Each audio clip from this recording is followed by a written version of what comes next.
Hello Taurus! Welcome dito sa aking channel, Kapalaran 888 Taurus. Alamin natin kung anong messages, vibration, gabay, energy para sa lahat. Ito ay money, career, financial reading for the month of February and March 2025. So, tingnan natin Taurus kung ano yung message na para sa'yo. Okay? So, first card mo dito is the Sun, number 1, and then Trust. So, sa may mga Taurus dyan na siguro marami kayong pinagdaanan na financial problems, financial scarcity, maraming utang na kailangan bayaran, hirap na hirap mag-apply ng trabaho, maghanap ng trabaho, hirap na hirap sa business nila, like maraming kailangan bayaran sa business, mga permits or anything. Dito sinasabi siya ng trust, na trust the process. Trust yourself, trust God, and trust the process. Number 1, it's new beginnings, the Sun. So, this February, isang new beginnings, pagsisimula ang posibleng mangyari sa'yo. So, pwedeng, ang nakikita ko sure dito, may good news about sa contract signing, first job, pwedeng last February 1, or posibleng for the first week of February or first week of March. Okay, 7 of Swords and 5 of Swords. Nakikita ko sure dito, isang good news, isang balita, isang Knight of Swords, isang information, confirmation, answers, ang posibleng darating sa'yo. Like for example, ang tagal mo nang naghihintay ng kontrata na to, ng visa na to, ng referral na to, ng assurance na to, confirmation. Tapos kung kailan mo na siya, parang gusto mo nang i-give up. Like today, for example lang, today, iniisip mo, ang tagal naman dumating. So, i-give up ko na lang. But, luckily, biglang dumating 5 minutes after mong sabihin na i-give up mo na. So, yung 7 of Swords natin dito, sinasabi na yung pagiging negative natin, yung pag-iisip ng negative, yun yung iwasan mo this February and March. Kasi pwedeng yan ang maging cause, maging dahilan para masira yung diskarte mo. Okay? Nanakawin yan yung pangarap mo. Okay?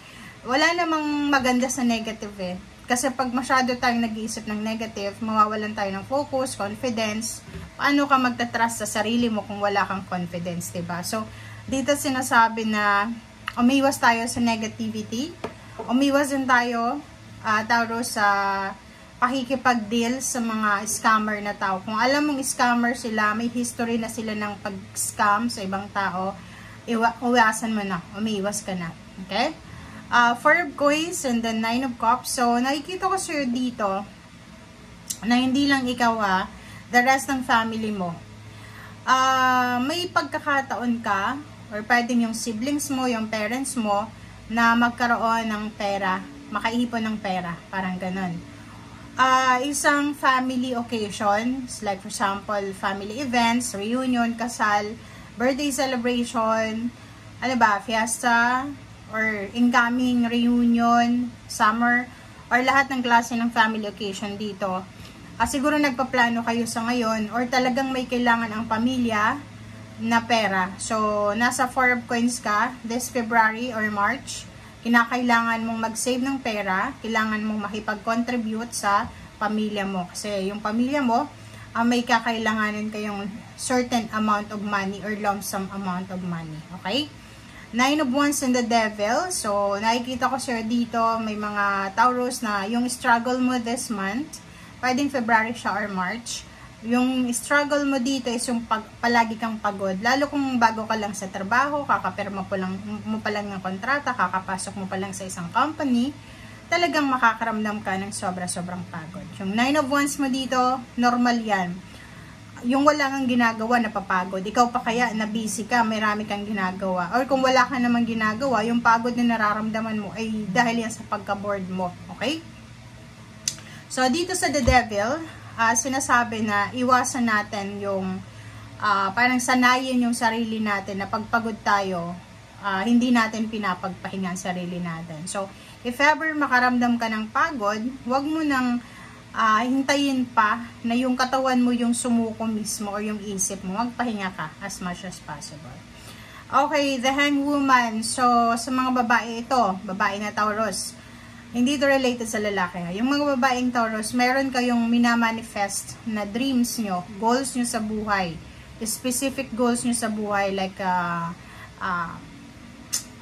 financial success, like ma-promote, makatanggap ng mataas na sweldo sa first job nila, or kung ano man to na minamanifest mo sa money.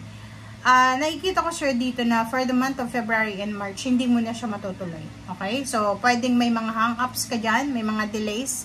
So, huwag kang masyadong magalit, huwag kang masyadong mainis. Okay? Knight of Swords and Princess of Cups. So, makakatanggap ka ng isang napakagandang balita from your family member. So, yung good news na to, yung sinasabi ko siya kanina, na makakatanggap ka ng balita na pwedeng magdala sa'yo and the rest ng family mo ng happiness, joy, and prosperity and abundance. Okay.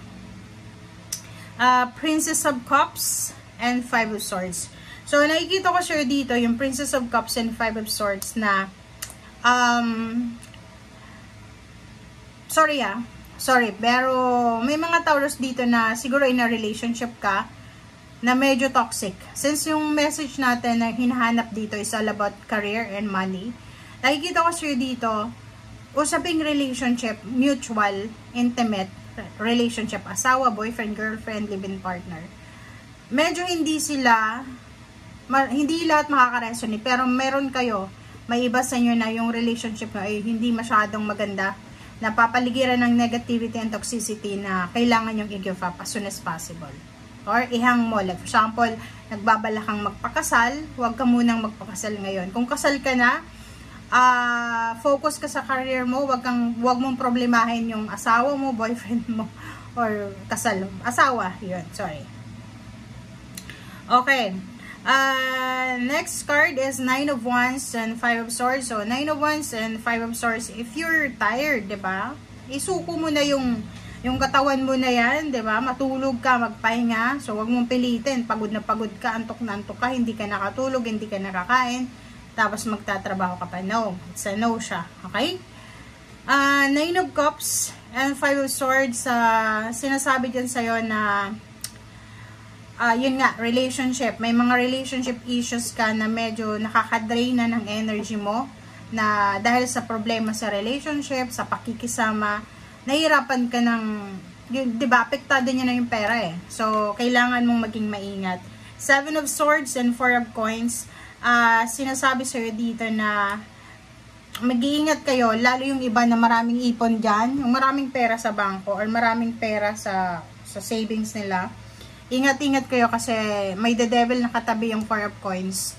Pwedeng may tao dyan sa paligid mo na uubusin niya yung ipon mo. Basta mag-iingat ka sa pera. Okay, Seven of Swords and the Stars. Meron mga tao na pwedeng kainggitan ka. May mga taong pwedeng, anong tawag dyan? Yung parang hindi nila matanggap kung ano yung meron ka sa ngayon. And mag-iingat ka, Knight of Swords and then Seven of Swords. Mag-iingat ka sa mga chismis, sa mga kwento, lalo na in terms of money. Okay. So, sa relationship, nakikita ko sir dito, yun nga, relationship yung magiging pwedeng temptation mo, so mag-iingat ka dyan. Okay? Mag-iingat ka. And Nine of Wands plus the Star, sinasabi dyan sa'yo na may mga times ngayong buwan na to na, or next month na medyo mapapagod ka na abutin yung pangarap mo. Parang sasabihin, sino ba kasi yung naglagay niyan sa taas kung bakit ganon. Parang ganon yung mararamdaman mo. So, yun, magpahinga, okay? Huwag masyadong mag-isip, huwag masyadong negative, okay? And Nine of Wands, Nine of Swords, so sinasabi ng bara sa'yo dito, be hopeful. The star in Knight of Swords is hope. Sinasabi sa'yo na huwag kang mawala ng pag-asa. Okay? Everything happens for a reason. Okay? So, kung may mga delays kang matatanggap na messages or information, like, alam mo, hindi matutuloy yung travel natin, ganyan-ganito, okay lang yan. Okay? So, Princess of Cups, sinasabi sa'yo na maraming upcoming news, pero hindi pa sa ngayon, in terms of money. So, doon ka mag-anticipate sa incoming, okay? So, yun ang nakikita natin guys. Maraming salamat. Bye!